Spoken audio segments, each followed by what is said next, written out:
Welcome to my channel Krushalini vlogs நண்பர்களே. இன்றைக்கு என்னென்னு பார்த்தீங்கன்னா, கிறிஸ் படித்த படிப்புக்கு இந்த மாதிரி வேலையில் தான் கிடைக்குது. நானும் நினச்சேன் கிறிஸ் படித்த படிப்புக்கு ஒரு பெரிய லெவலில் வந்து வேலை கிடைக்கும் அப்படின்னு நினச்சேன். அப்படி இல்லை, கிறிஸ் படித்தது வந்து அவரே சொல்லுவார், கிறிஸ் நீ என்ன படிச்சிருக்க, உனக்கு நீ படித்ததுக்கு என்னென்ன வேலை கொடுத்தாங்க? ஃபஸ்ட்டு நான் வந்து படித்தது வந்து mechanical. Okay, so mechanical engineering. எத்தனாம் ஆண்டில் படித்தேன்? எத்தனாம் ஆண்டில் படித்தேன்னு தெரியல. எத்தனாம் ஆண்டில் படித்தேன்? 2012. ஆமாம், 2012 டு 2016 வரைக்கும் 17 பாஸ் ஆகிட்டு. ஏன் நீ மேலே படிக்காமல் இவ்வளோ படிச்சுட்டு இருக்க? எங்கள் வீட்டில் அவ்வளோதான் படிக்க வச்சாங்க. எங்கள் வீட்டில் அவ்வளோ தான் படிக்க வச்சுருக்காங்க. இப்போ உள்ள அந்த காலத்தில் வந்து அந்த எத்தனை வயசில் படித்த நீ? 2012. அந்த காலத்துல எல்லாம் வந்து படிப்புகளை வந்து அவங்கள கஷ்டப்பட்ட இதில் அப்படி தான் படிப்பீங்க. வந்து படித்து முடிச்சுட்டு வந்து உடனே வேலை கிடையாது எங்களுக்கு. ஸோ நாங்கள் வெளில வரும்போது வந்து அப்போ வந்து மெக்கானிக்கலாக அவ்வளோ அப்படின்னாங்க. ஆனால் வெளில வந்த பிறகு மெக்கானிக்கல் இன்ஜினியரிங்கா அப்படின்னு தூக்கி போட்டனாலும் ஆகிடுச்சு. அப்போ வந்து நான் மெக்கானிக்கல் முடிச்சுட்டு ஃபஸ்ட்டு பார்த்தீங்கன்னா ஒரு ஆட்டோமொபைல் கம்பெனி தான் போனேன். ஸோ போனேன்னா நான் என்ன நினச்சின்னா, படிக்கும்போது எப்படியும் நம்ம சேலரி 30-40 தான்டா அப்படின்னு நினச்சி சீரியஸாக நாங்கள்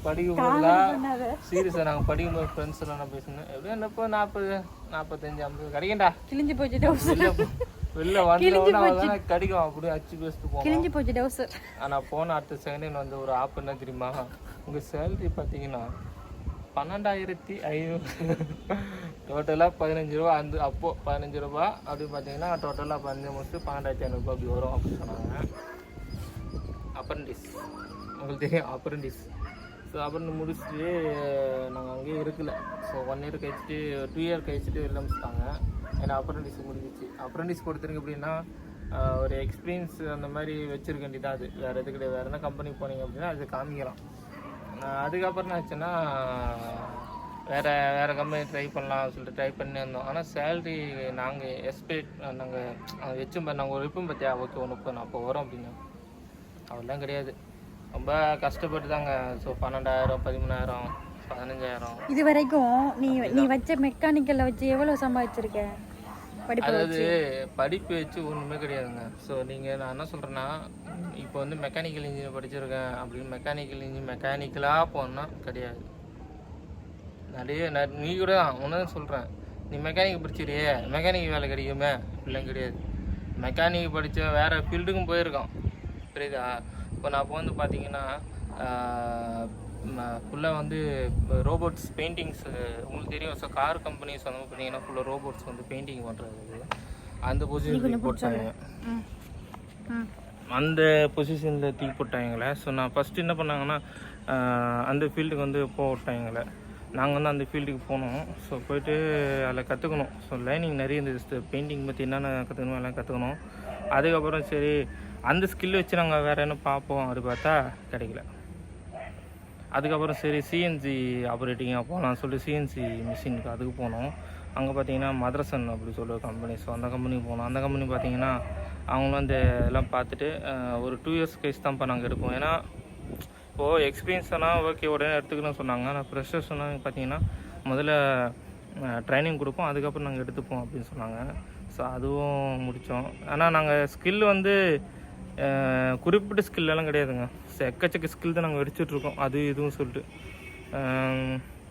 உண்மையாக சொல்ல போனால் இது வரைக்கும் அந்த கை வலிக்குதுப்பா. அதை வச்சுக்கிட்டு தான் மெக்கானிக்கல் இது தான் உங்களுக்கு தெரியுது. நீ வந்து மெக்கானிக்கல் தான் செய்வியா இல்லை வேறு வேலை கொடுத்து செய்வியா? அதாவது சிம்பிளானு சொல்கிறேங்க. ஸோ நான் வந்து காலேஜ் முடிச்சுட்டு அதுக்கு முன்னாடி பார்த்தீங்கன்னா வீட்டுக்கு வந்து அந்த பெயிண்டிங் இருக்கும்ல, நீ பேசு. வீட்டுக்கு வந்து பெயிண்டிங் வந்து கன்ஸ்ட்ரக்ஷன் எடுத்து நடத்துவாங்க. அப்போ வந்து நாங்கள் என்ன பண்ணோம்னா பெயிண்டிங்ஸ் ஒர்க் நிறைய போயிருக்கோம் நாங்கள். So construction painting works, so அந்த மாதிரி பெயிண்டிங் ஒர்க்கிங்க. அதுக்கப்புறம் பார்த்திங்கன்னா இந்த மேசன் ஒர்க்கு, அதுக்கப்புறம் பார்த்திங்கன்னா சின்ன ஒர்க்கு. ஸோ போயிருக்கோம் நாங்கள். ஸோ மெக்கானிக் முடிச்சுட்டு மெக்கானிக் வேலை கிடைக்கணும். நான் வந்து எனக்கு கல்யாணம் பொண்ணு இவரோட ஃபோன் பண்ணுது. அப்போ அம்மாட்ட கொடுத்துட்டு அம்மா கட்டிச்சு வேறு என்ன வேலை செய்கிறாருன்ட்டு. நான் மட்டும் சொன்னேன், அம்மா பெரிய வேலை தான் செய்ய போகிறாருமா, மாதம் எப்படி 1 லட்சம் 2 லட்சம் சம்பாதிப்பார் போல இல்லை தமிழ்நாட்டில் அப்படின்னு வச்சேன்.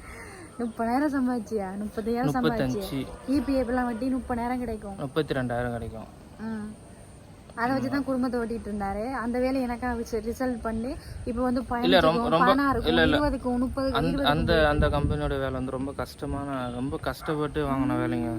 ஸோ ஏன்னா அந்த கம்பெனி பொறுத்த வரைக்கும் ஃபஸ்ட்டு அந்த கம்பெனி வந்து போகும்போது வந்து எனக்கு எந்த லேர்னிங் ஸ்கில்லும் கிடையாது. உண்மை சொல்ல போனால் அவங்க என்ன நினச்சாங்கன்னா, ஒரே ஃபீல்டு போகாமையா நீங்கள் தனித்தனி எடுத்தீங்க, ஒரு 2 வருஷம் பெயிண்டிங்ஸ் ரோபோட்டிக்ஸ் சொல்கிறீங்க, இன்னும் 2 வருஷம் போனால் சிஎன்சின்னு சொல்கிறீங்க, இன்னும் 2 வருஷம் போனால் வேறு எது சொல்கிறீங்க, ஏன் ஒரே நீங்கள் போகல அப்படின்னு கேட்டாங்க. நான் சொன்னேன், எங்களுக்கு எடுத்த ஜாப் வந்து இப்போ பார்த்தீங்கன்னா எங்கள் சரௌண்டிங் பார்த்தீங்கன்னா அப்போ வந்து நான் படிச்சுட்டு வெளில வரும்போது எங்கள் சரௌண்டிங் எந்த கம்பெனி கிடையாது. இப்போ தான் டெவலப் ஆகுது. அப்போ வந்து அந்த கம்பெனிலாம் கிடையாது. ஸோ அது பார்த்தீங்கன்னா ஃபுல்லாகவே ரொம்ப தூரமான கம்பெனி தான். அதாவது எங்கள் லொக்கேஷன்லேருந்து அந்த கம்பெனி பார்த்திங்கன்னா கிட்டத்தட்ட ஒரு 45-50 கிலோமீட்டர்ஸ் அப்படி தான் இருக்கும். பஸ்ஸு வசதி இருந்தால் மட்டும் தான் அங்கே போயிட்டு வர முடியும், போக முடியாது. ஸோ அந்த மாதிரி சுச்சுவேஷன் இருந்தது. அதுக்கப்புறம் இந்த கம்பெனி பார்த்தோன்னா இது வந்த பிறகு நான் வந்து இன்டர்வியூ அட்டன் பண்ண சொன்னாங்க. கற்றுப்பீங்களா அப்படி லேர்னிங் ஸ்கில் இருக்கு அவங்ககிட்ட, நீங்கள் கற்றுப்பீங்களான்னு கேட்டாங்க. சரி நாங்கள் கற்றுக்குறோம் சொல்லிட்டு தான் ஒரு 2-3 பேர் போனோம். அப்போவும் என்ன ட்விஸ்ட் வச்சாங்கன்னா, நாங்கள் 1 இயருக்கு ஒரு 1.5 வருஷம் வேலை செஞ்சு தான் உங்களுக்கு வந்து தருவோம், உங்களோட ஸ்கில்லும் நீங்கள் எப்படி இருக்கீங்க உங்களோட ஆக்டிவிட்டி பொறுத்து தான் நாங்கள் வந்து பண்ணுவோம் பெர்மனெண்ட்டாக சொன்னாங்க. அதுவும் ரொம்ப கஷ்டப்பட்டு தாங்க நான் வந்து அந்த வேலை வாங்கினோம். வேலை செஞ்சேன். ஆனால் ஒரு அவங்க கொஞ்சம் விட்டு கொடுத்த மாதிரி இருந்தாங்கன்னா நான் அங்கேயே இருந்திருப்பேன். ஸோ லீவ் பர்மிஷன்ஸ் நிறைய வந்து டிலே. 2வது வந்து இவருக்காக இலங்கை அந்த மாதிரி போகிறதுனால கேட்டதுனா கொடுக்கல. ஸோ ஃபைனலாக வேறு வழி இல்லை சொல்லிட்டு சென்ட் பண்ணி வந்தேன். இப்போ பார்த்தீங்கன்னா மெக்கானிக்கல் வேலைக்கு தான் தெரியுது. மாதம் 12-15 இதுதான் வேலை இருக்குன்னு சொல்கிறாங்க. அது வந்து 15 ரூபா குடும்பத்துக்கு 20 ரூபாக்குள்ளே சொல்கிறாங்க. 17 ரூபா, 18 ரூபா, 15 ரூபா, 16 ரூபா அப்படி தான் வருது. ஒரு கெமிக்கல் ஃபேக்ட்ரிக்கு போனேன். ஸோ அங்கே போனீங்க பார்த்தீங்கன்னா உங்கள் சேலரி வந்து பேசிக் பார்த்தா 15. ஏன்னா கெமிக்கல் ஃபீல்டு இல்லை.